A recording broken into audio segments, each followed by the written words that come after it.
Good afternoon. We'll now start.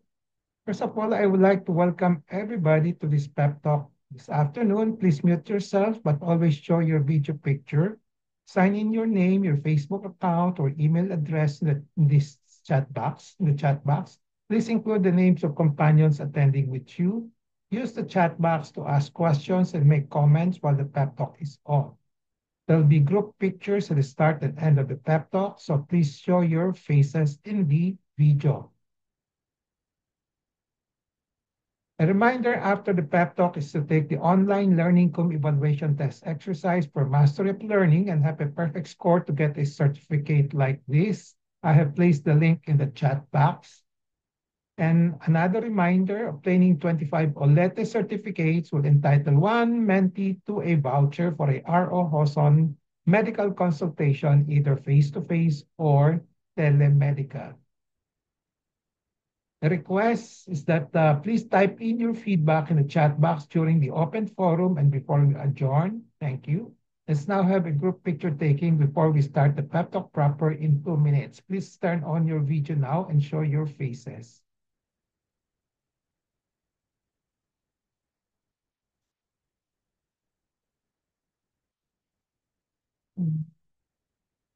Everybody on board?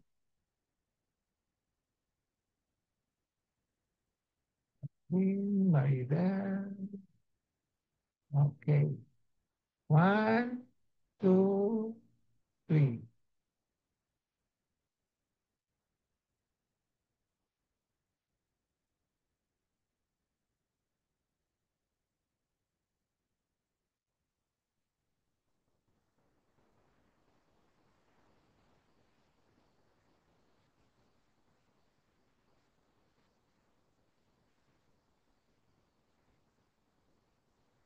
I have a patient empowerment program in which I like to empower the lay people or patients to take control in the management of their health. I started the pep talk on May 15, 2021. That's 4 years ago during the COVID-19 pandemic. There are 3 courses in the pep talk. I completed the core course on October 9, 2021. And then from October 23, 2021 onwards, I've been tackling health disorder and health issue courses. May 18 marks the start of year 4 of the RO Hoson Pep Talk. So this is the last pep talk for the year 4. So starting next week, we will start the year 5. No? Okay. How long the pep talk will last will depend on our enthusiasm, discipline, and perseverance. My pep talk today is entitled The Patient Story. TLT means tell, learn, and teach. The specific topic will be on recurrent benign goiter. The empowerment objective is for the lay peoples to have an essential understanding on recurrent benign goiter as part of their health management based on a patient story. The contents will be the following. So I'll be telling a story of a patient with a recurrent benign goiter, and then I'll try to impart some learning and also teaching. And then specifically, this will be areas that we will be learning and teaching. What is a goiter? A benign goiter. How does RO Hoson manage a patient with a benign goiter such as colloid adenomatous goiter, which is the most common? And what to do if there is recurrence of a benign goiter during medical treatment? There'll be some takeaways or some lessons learned there from the patient story. A disclaimer that the RO Hoson Pep Talk will contain my thoughts, perceptions, opinions, and recommendations called from my personal experiences, as well as from the writings of other health professionals which I have read, whom I have interacted. So this is the patient story, recurrent benign goiter. So ASD, a Catholic nun, first consulted me in April 1992. That was a long time ago when she was 42 years old. But that's about 33 years ago. Okay. She consulted me for a goiter, which she noted in 1991. So 1 year prior to seeing me, she already had a goiter, and then she saw me in 1992. In April 1992, this was her first checkup with me. She had a 2 centimeter soft thyroid nodule on the right with no neck nodes.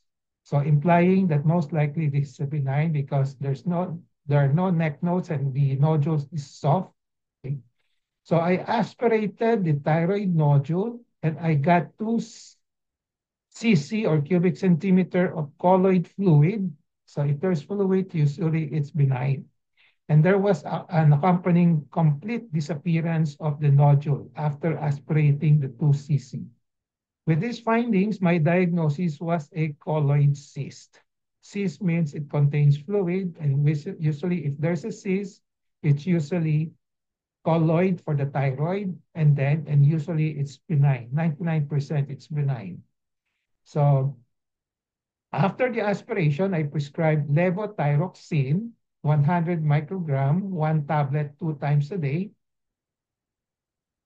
Then in June 1992, that's 2 months after the first consult with me on April, the thyroid nodule was still present. So I reaspirated the nodule and obtained 4 cc of colloid fluid, followed by a complete disappearance again of the nodule. So my diagnosis was still a colloid cyst, okay, despite the increase in the size of the colloid cyst. But at this time, I increased the dosage of the levothyroxine to 1 tablet 3 times a day. So I started with 2 times a day. Now I gave 3 times a day after 2 months. But in July 1992, 3 months after the first consult, 3 months lang after the first consult, the right nodule was no longer palpable. So in other words, there was complete response. So this is the first complete response. We take note of the date, July 1992. So with this complete response, I reduced already the dosage of the levothyroxine to 1 tablet a day. In January 1998, 6 years after from 1992, okay, that's about 6 years after. So there was a recurrence on the left thyroid nodule. Yung sa umpisa, it was on the right, now it's on the left. Okay. So this is the first recurrence noted in this particular patient story.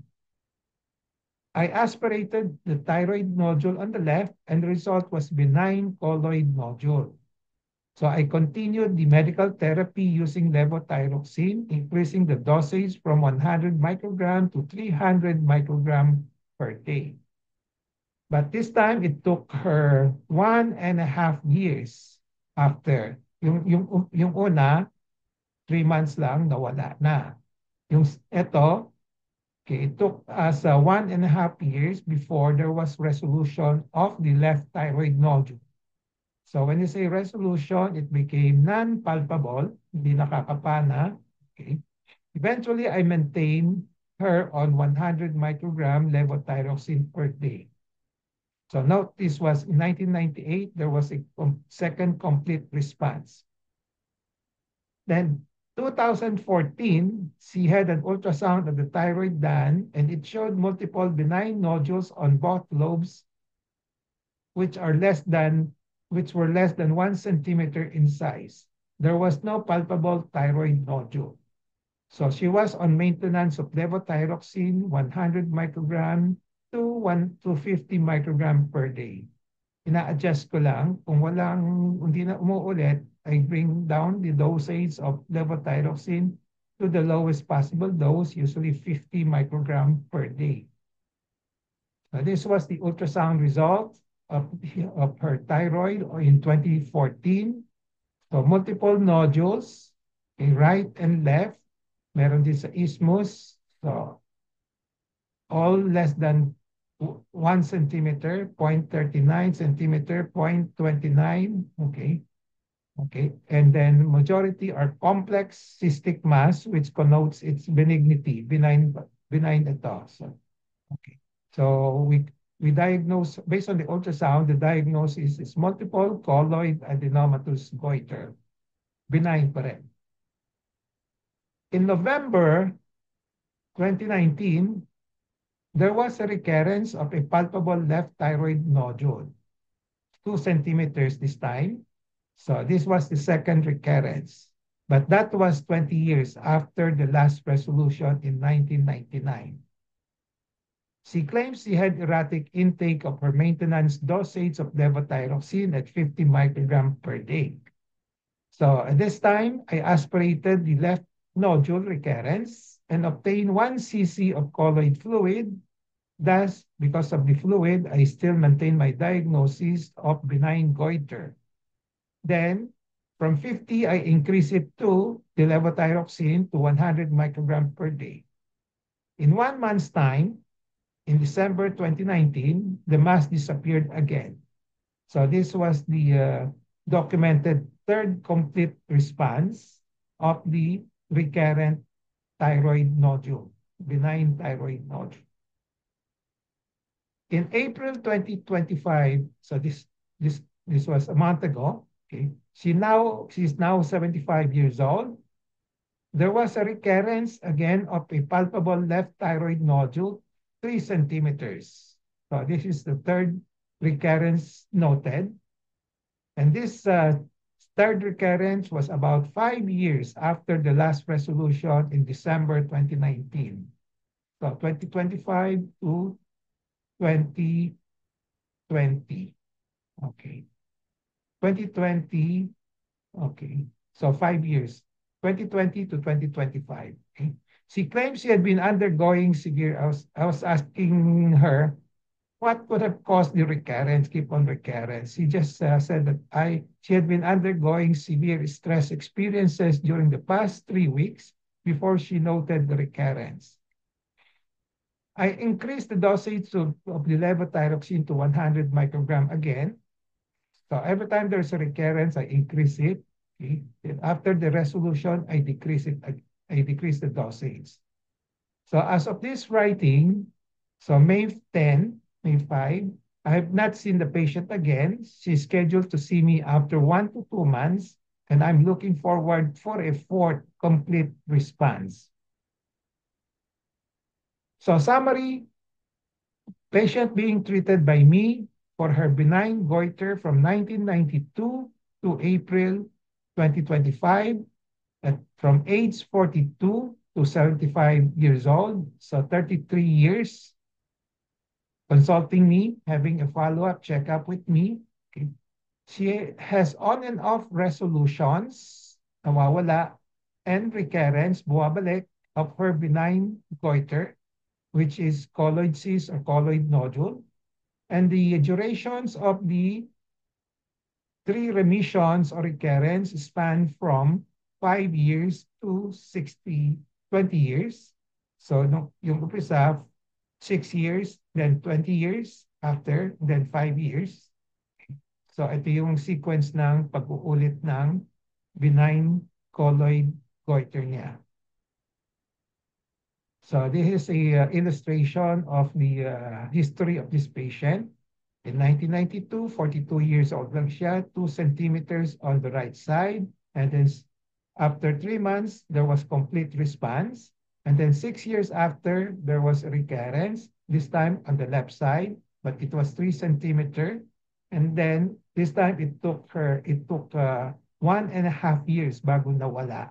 Yung umpisa, 3 months lang. Now, ito, naging 1.5 years. And then, after the disappearance, umulit ulit, but 20 years after na. 20 years after, there was a recurrence on the left side, 1.5. Again, in 2 months' time, with medication, increased the levothyroxine, nawala na naman. No? So, after that, nag-recur na naman after 5 years. No? So, 2025 na ngayon, 75 years old na siya. Okay. So, I don't know. Most likely, it will resolve again, but I still have to follow her up after 2 to 3 months. No? So, the history spanned for 33 years, from 42 years old to 75 years old, with 3 recurrences, which span from 5 to 20 years interval. So end of the patient story. We'll now have the learn and teach portion. What is a goiter? A patient is said to have a goiter if his or her thyroid gland has an abnormality in it. So whatever kind of abnormality in terms of functions, meaning hyperthyroid or hypothyroid, structure in terms of enlargement or nodules, okay, in terms of disease, whether cancer or not, or other conditions. So the usual causes are benign non-cancerous nodules, thyroid cancers, hyperthyroidism, hypothyroidism, and thyroiditis. These are the more common uh, causes of goiter. Most common are still the benign thyroid, benign non-cancerous nodules. So this is the thyroid gland. It is located in front and on the central part of the neck, the thyroid. What is a benign goiter? A benign goiter is one in which the cause of the goiter is not cancer. When you say benign, it's not cancer. And the most common cause of benign goiter is a colloid adenomatous goiter, usually presenting as a solitary or multiple nodules. The benign colloid adenomatous goiter usually present in the form of a solitary colloid cyst, may fluid lang, walang solid element. And then another form of presentation is solitary colloid adenomatous nodule, meaning there's a combination of colloid fluid and fleshy element like the adenoma. And then the other type of presentation is multiple. These are solitary multiple nodules, no? Which are usually called multiple colloid adenomatous goiter or nodules. How does R.O. Hawson manage a patient with a benign goiter such as colloid adenomatous goiter? So usually, R.O. Hawson manages CAG with non-surgical means. Usually hindi operasyon. So using levothyroxine as a medical suppressive therapy, especially on small nodules or nodules. Maliliit, usually gamot lang. But for nodules more than 10 centimeters in size, surgery is usually recommended. Usually kasi hindi na lumiliit ng husto. From the experience of R.O. Hawson, the positive response rate is about 90% for those nodules not more than 5 centimeters in size. This is my personal experience. Response means significant reduction in size to it's either reduction or completely nawawala. So that's what you call response. And what to do if there is a recurrence of a benign goiter during medical treatments, binigyan ng gamot, medical suppressive therapy, nawala at bumalik. Okay. So we have to note that benign goiter or CAG may recur. Okay. So I will not guarantee no recurrence. It may recur after positive response from medical suppressive therapy as seen in this particular patient. Okay. So it is important to have a maintenance of the levothyroxine para hindi siya umulit. But in this patient and in other patients, kahit na may maintenance, kumisan umuulit pa rin. No? Okay. So we're now invoking yung mga inciting factor like stress. Baka may biglang stress during the maintenance, kaya umuulit. And what to do if there is recurrence of benign goiter during medical treatment? So if there is a recurrence, usually R.O. Hawson continues with the medical suppressive therapy, gradually adjusting the dosage of levothyroxine to as high as 300 microgram per day. So medicine is resumed if the patient has discontinued and it has led to a recurrence. Minsan kasi nagre-recur siya because hindi iniinom ng pasyente yung gamot. So I advise resumption of the medication. And as a rule, usually, recurrent CAG are still responsive to medical suppressive therapy with those adjustments such as seen in this particular patient. Nag-recur, nag-response pa rin sa gamutan. Some takeaways from the patient's story. So if there is a recurrence of the benign goiter such as CAG, colloid adenomatous goiter, just resume and or increase the dosage of the levothyroxine. But we monitor the side effects of the levothyroxine. Kung mataas ang pulse rate, pag inom, babawasan lang natin yung gamot. Okay? And so that's an illustration of how we adjust accordingly if there are side effects. A recurrence of a benign goiter does not mean the goiter has become a cancer. So yan ang common perception ng mga tao, even doctors, no? If there's a recurrence, ay sabi, baka cancer yan, kaya nagre-recur, no? So a benign goiter can still recur with treatment. So it is usually still a benign goiter whose recurrence may be due to, number one, tinigil yung gamot, stoppage of the levothyroxine, or number two, which I'm intent to believe in, there's a presence of a stress factor, na-stress yung pasyente, physical, mental, usually mental stress, that will trigger the recurrence. If there is a recurrence of benign goiter, do not resort right away to operation unless the recurrence or the size of the nodule is more than 10 centimeters. So I have to forewarn everybody because yun ang usual thinking ng mga doktor. Pag may recurrence, no, operan na natin, no? So these are the cons on the operation. Operation is associated with risks such as hoarseness of voice and hypocalcemia.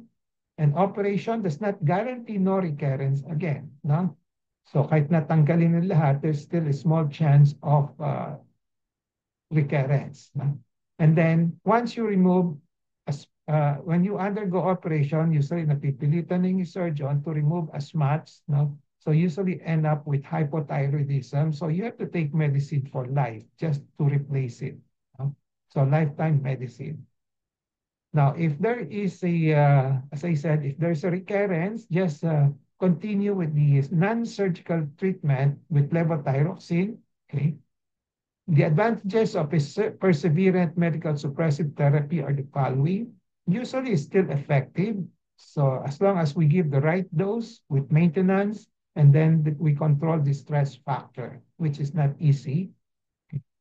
So no operative risk, yan ang advantage ng medical treatment, walang hoarseness, walang hypocalcemia. Then the side effects of the medicines are acceptable and controllable. We will just adjust it. Then even with operations, one usually has to take medicines for life. Kaya gamot na lang. Okay, so kasi even with an operation, you still have to take medicine for life. Kung sinabi ng if you can undergo an operation without taking medicine for life anymore, then that could be an advantage of the operation. Pero ganun din, pag inoperahan, usually iinom pa rin ng gamot for life. So if the result, the outcome will be the same, no? Okay. You just go for the medical therapy na lang. So wala yung complications ng operations and also the gastos. So summary and takeaway, I have presented a story on a recurrent benign goiter, and I have discussed these various issues. What is a goiter? What is a benign goiter? How does R.O. Hawson manage a patient with a benign goiter such as colloid adenomatous goiter? And what to do if there's a recurrence, and then some takeaways from the patient's story. Takeaway in relation to patient empowerment, be always in touch with reliable medical information on recurrent benign goiter. Know the R.O. Hawson way of management, which may differ from other physicians' ways. Knowledge is power, it gives power. Use the 4 Ks of patient empowerment: kaalaman, kakayanan, karapatan, and kapangyarihan to gain greater control over decisions and make better decisions on management of recurrent benign goiter as part of your health management. So with that, I end my pep talk today. I hope I have empowered you to have an essential understanding on recurrent benign goiter as part of your health management based on a patient's story. Before we go to the QA portion, Reminder, after the pep talk, please take the online learning PUM evaluation test exercise for mastery of learning and have a perfect score to get a certificate like this. As I said, I placed the link in the chat box. And then obtaining 25 OLETE certificates will entitle one mentee to a voucher for a RO host on medical consultation, either face-to-face or telemedical. Then another request, please type in your feedback in the chat box during the open forum and before we adjourn. And let's now have another group picture taking before we start the QA and interactions. Please turn on your video now, show your faces.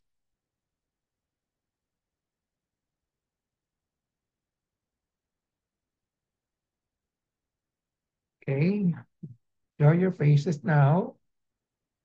Are you all ready? Okay, one, two, three.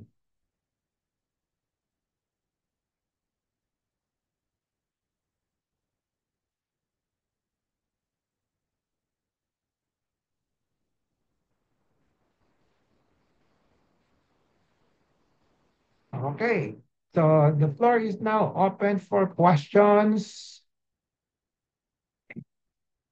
suggestions, recommendations, consultations, okay, comments, etc., etc. Anybody has a goiter issue in the family or in them at the moment? Sino may goiter ngayon?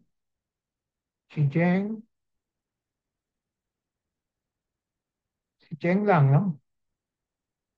How about Maridel? Maridel, ikaw ba meron? Hello po, Doc.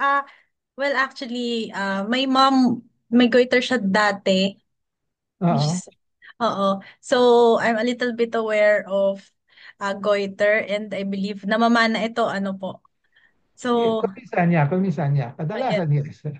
So, I just want to be aware what is goiter so that if there are symptoms or something, meron ako agad na at least knowledge about it at hindi ako yung matakot or alam ko kung kailangan ko magpa-check up or what.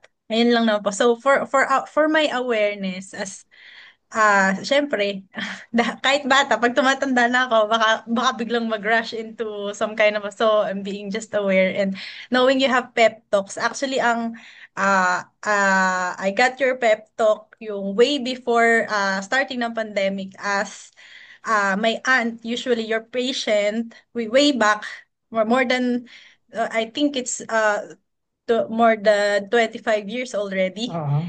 And she referred her, you're the doctor she referred when the last time na I thought I have something, my lump sa breast, which is only fibrocystic changes, and then Yeah. that's why Fibrocystic. I've come up with fibrocystic changes, and that's I come with the pep talk. And every now and then if I have time, I try to connect and know, kasi syempre have time to know things.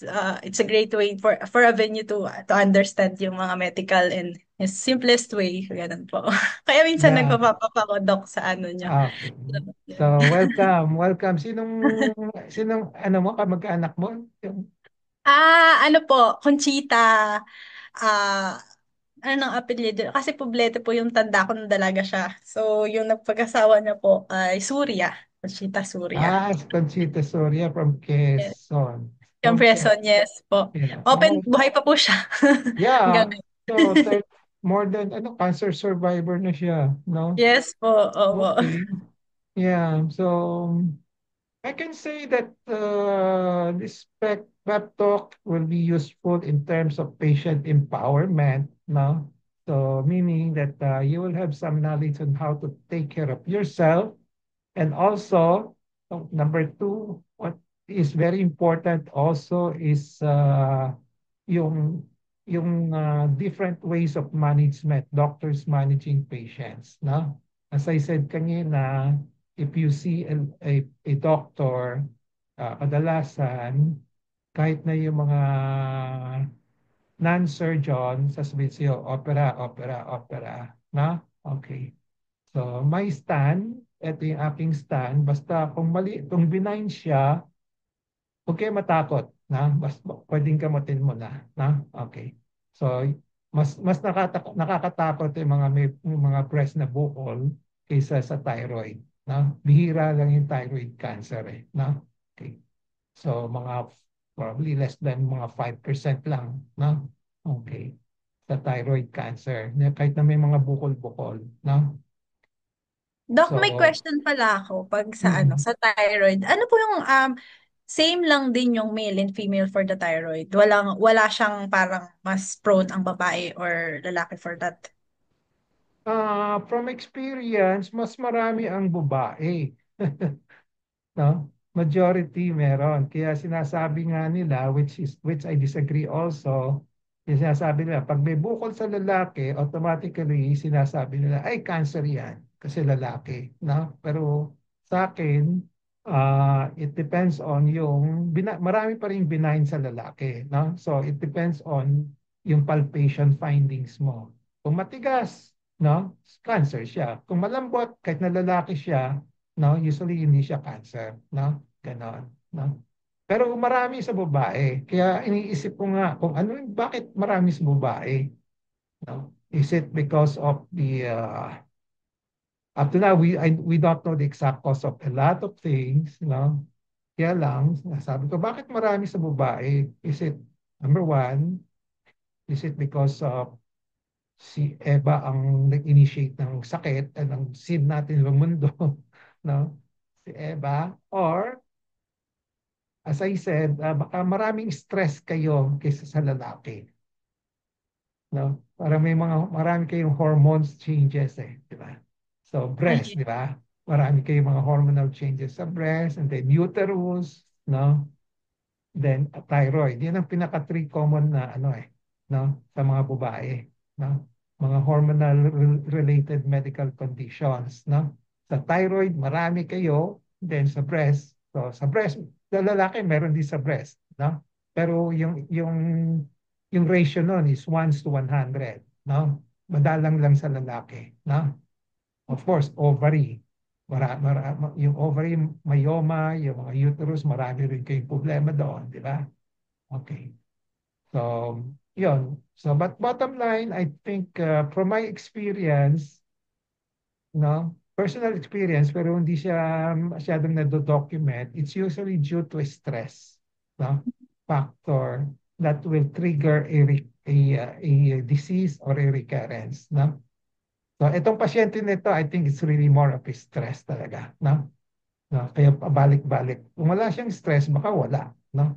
Hindi siya, kasi humihimpis siya no? Meron siyang mga nodules sa ultrasound, pero hindi siya palpable, hindi malaki. The mm. moment nagkaroon siya ng stress, biglang lalaki yan, may fluid, no? Kakaroon ng fluid. Kaya ina-spray ko lang for 3 times, di ba? Nawala na. Because it's also part sa hormones. Actually, sakto-sakto doc yung nag-pop up sa Facebook ko kasi I followed you. Yung pep talk na to kasi one time someone told me na ang laki daw ng leeg ko. That's Mm, why with part of my mom na may goiter siya nung nagdalaga siya, nagka-goiter siya. And then ako na associate ko yung part na yun. So I did the check-up with the doctor. However, hindi ko pa naaano yung buong blood test and all. The yung parang first initial is wala naman silang nakita na kasi nagpa-ultrasound pa rin. Nagpa-ultrasound ako, nagpaano ko ng blood, no? Hindi pa lang ako okay. bumabalik.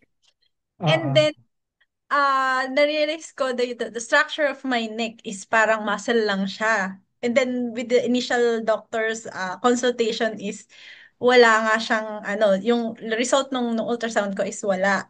So, Okay. na-realize ko na minsan, I don't know, pag ba ganun, doc, if ever na you want to check yourself, either may napansin sila or parang katulad ba to ng kailangan ba to na kailangan at the certain age kailangan mo magpa-check up for the thyroid or pag meron lang napapansin ka or something na unusual or not usually na nararamdaman ka or nafe-feel ka tsaka lang yung pwede i-check up or parang for the for clear of mind na pwedeng i-pop up yun for check-up. And then after sometimes a year or ilang years, papa-check up ulit. Or hindi naman siya ganun necessary. As a layperson or anybody na who is serious about their health, no? So they want to know kung meron silang sakit o wala. Na? There are two things that you can do. No? One is try to take note of yung anong nararamdaman mo. No? If you feel something awful, something, no? I-ano mo na, wag mo nang baliwala, no? Try to investigate, no? Okay. So when you say try to investigate, no, you can do it. That's why ito yung patient empowerment program ko, no? You can do it yourself muna, okay, before going to a doctor. Okay? So there are pros and cons. If you do it yourself, baka kung alam mo yung ginagawa mo, you might not go, you may not have to see a doctor, di ba? Okay? Kung alam mo kung ano yung ginagawa mo. Kasi kung di ka marunong naman, kung di mo ginagawa yon, di diretso ka sa doctor, may mga disadvantage. May disadvantage din. It doesn't mean that when you go to see a doctor, walang disadvantage. Kasi pag sinabi mong putak si doktor, hahanapan ka ng sakit niyan kahit na wala kang sakit. No? So yan ang disadvantage, di ba? Okay? Maraming laboratory gagawin sa iyo yan. No? Okay? So try to equip yourself by knowing how to examine yourself. No? So the other strategy, yung first one sabi ko, kung meron kang symptoms, investigate it right away. Kung wala kang mang symptoms, gawin mo na lang yung self-palpation mo. Yung mga, parang sa thyroid, madaling kapain naman eh. Yung mga yung sa loob ng tiyan, mahirap. Yung mga, let's say, liver, spleen, no? Pero yung mga on the superficial organs, no? Parang sa breast, sa thyroid, madali lamang ano eh. So, you can do your self-palpation with thyroid. Ganun lang naman. Lalagay mo lang yung kamay mo, daliri mo, ihag mo lang yung trachea mo, and then after that, you swallow. Ganon, na? Okay. So, pag may na-feel ka na parang may enlargement, may bukol, yun may problema. Okay? Kung wala naman, no, just to make sure it's not, baka may mga, baka meron kang mga hyperthyroidism, no, ganon. I-check mo yung pulse rate mo also, no? Kung yung pulse rate mo is normal at hindi wala kang bukol, walang malaki, walang 99% walang problema sa thyroid yan. No? So, you can parang ano, just be assured na walang problema, no? Okay. So, madali lang kapain, no? Just put your hands, your fingers, ihag mo lang yung trachea, no? Yung windpipe, and then swallow, no? Okay. So yeah, kasi yan ang ginagawa ko rin eh. Pag whenever a patient sees me in the clinic, sabi na, ay, doc, may thyroid ako, may goiter ako. Okay? Ang unang gagawin ko, kakapain ko yung leg niya. Pag nakapa ko yung leg niya, may bukol, meron. Kung wala, I'll just make sure talagang wala. So, isi-check ko yung pulse rate niya, no? Si-check ko yung kung mga symptoms niya, kung may symptoms siya ng hyperthyroidism o wala. Kung wala, sasabihin ko sa kanya, normal. Then I don't have to take test anymore, no? So, pwedeng gawin yon ganon procedure. Kasi for the other doctors, usually when you tell them, I have a thyroid problem, automatically, papa-ultrasound ka na, papa-ano ka na kagad. Papa FT4, FT3, TSH, you know? So you're gonna spend about at least 5,000 pesos for, ano, sa mga laboratory lang, no? Okay. Yeah, Okay? thank you, Doc. Sabi ko, sayang yung ano kasi nung sobrang nagpanik ako for the comment and all. Parang nagpa-check nga ako sa doctor, which is you're right na after nun, parang sabi niya, baka naman muscle lang yan or ano, to make sure ito yung mga laboratory na kailangan mong gawin, yung mga ganon. That's why, the other thing that I realized nga is, uh, yes, the doctors, titingnan talaga nila kung ano, kung clear ka and all. Pero may mga part na na-realize ko na hindi mo kailangan lahat naman pala na gawin yun, lalo na kung hindi, parang wala ka nakakapa, walang mga symptoms, you're just panicking, and parang kailangan mo to take time to assess yourself, to observe, lalo na kung hindi, walang bukol-bukol or something, to assess it, wala naman kasi ako nafe-feel na nanghihina ako or something na unusual dun sa pakiramdam ko. It's just lang may Mhm. nagsabi sa akin na ganun. So, good thing for the awareness na realization din, which is also good thing for this ay yun yung parang next time I'm a bit wiser before checking a doctor, kasi dati ganun yung way of response ko na hello, may something, tapos pupunta na ako sa doctor, mga ganun. So I think that's one of the greatest part na nakuha kong empowerment for you, Doc. Lalo na actually yung first pep talk na na-experience ko, kasi pa-twice pa nga lang to, Doc, kasi hindi ko na siya nasundan.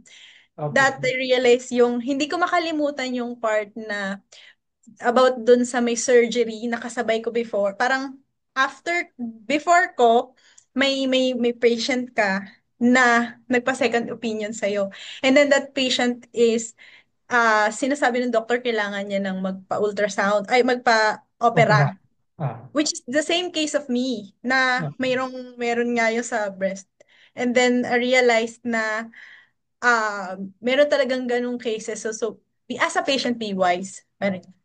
Yun lang naman. Thank you po. Ayan. yeah, For today. okay. Okay. So I hope you can, okay, okay. Just a side comment lang, kasi as I said kanina, this is the last session for the fourth year. No? Itong 4 years tapos na tayo, no? So, yung next lecture, we start on the fifth year. No? So, we will continue para makapag-attend ka pa rin, Maridel. Okay. So we will continue with the fifth year, another year. So can I have a show of hands kung interesado pa kayo? Tuloy natin.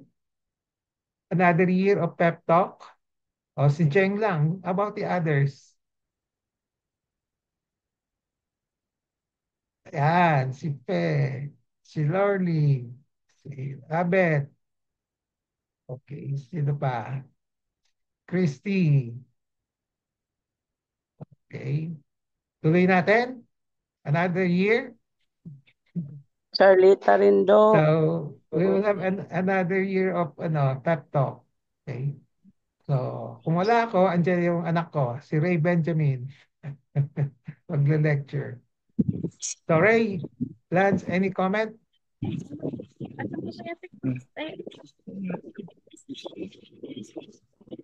Na, na naman. One more year. Kaya yan. Gawin natin.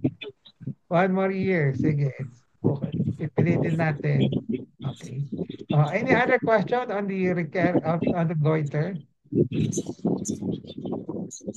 Basta tandaan na lang nyo, huwag kayong matakot kung may bukol kayo. No? Malaking chance na walang problema yan. Ha? Malaking chance na pwedeng gamutin. Okay? So hindi lang sinasabi sa media, usually sinasabi, patingin kayo, maraming lab papagawa, maraming tapos sabihin sa'yo ng doktor. Yung ultrasound, may mga bagong ultrasound methods of readings, nakakatakot yung mga ultrasound readings, no? Okay. So palagi sinasabi na pa-opera ka na, no? Okay. So take note of that, beware of that, no? Okay. So any more questions? Nana? So if there are no more questions, we will call it a day. And then I'll be preparing for the fifth. Mag-start na tayo, fifth year of pep talk. Okay? Okay. Bye-bye. Thank you, Doc. Bye. Bye-bye. Thank you you po, po. Dok. Hmm. Vote wisely. Thank you. Ah? Vote wisely. Vote wisely bukas pa lang. Yes. Okay.